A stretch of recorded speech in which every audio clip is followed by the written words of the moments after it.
इतकी बेफिकीर झाली आहे आपली वाहतूक व्यवस्था? काय पोलिसांना नाही का दिसत रस्त्यावर घोंगावत असलेले वेगवान मृत्यू?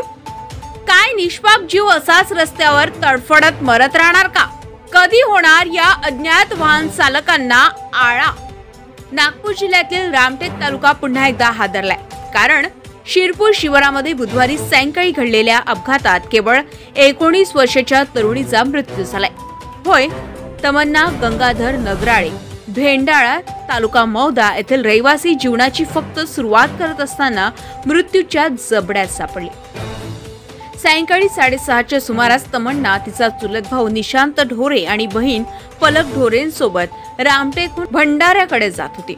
दुचाकी क्रमांक MH40 BD 8248 ने प्रवास सुरू होता. सर्व काही सुरळीत चाललं होतं, पण शिरपूर क्रॉसिंग जवळ विरुद्ध दिशेनं आलेल्या एका अज्ञात 4 चाकी वाहनानं भीषण धडक दिली. त्या धडकेचा आवाज आजही त्या रस्त्याने जाणाऱ्यांच्या कानात घुमतोय. तमन्ना रस्त्यावर कोसळली, रक्ताच्या थारोळ्यात तडफडली. स्थानिकांनी तात्काळ तिला रुग्णालयात नेलं, पण दुर्दैव, डॉक्टरांनी तिला मृत घोषित केलं. अहो, फक्त 19 वर्षाची कोवळी फुलासारखी मुलगी, तिची स्वप्न, तिचं भविष्य एका बेफिकीर वाहन चालकाच्या वेगानं चिरडलं. रामटेक पोलिसांनी गुन्हा नोंदवून पुढील तपास सुरू केलाय, पण प्रश्न आहे, या अज्ञात वाहन चालकाला पकडण्यात पोलिसांना किती वेळ लागणार?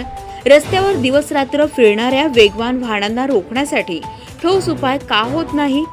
आणि सर्वात महत्त्वाचं, तमन्नाच्या मृत्यूला जबाबदार कोण? तमन्नाच्या परिवारावर दुःखाचा डोंगर कोसळलाय. वडिलांच्या डोळ्यात अश्रूंचा महासागर आहे आणि समाजात संताप उसळलाय. कारण प्रत्येकाला वाटतंय, आज तमन्ना होती, उद्या कोण? या अपघातावर तुमचं मत काय आहे?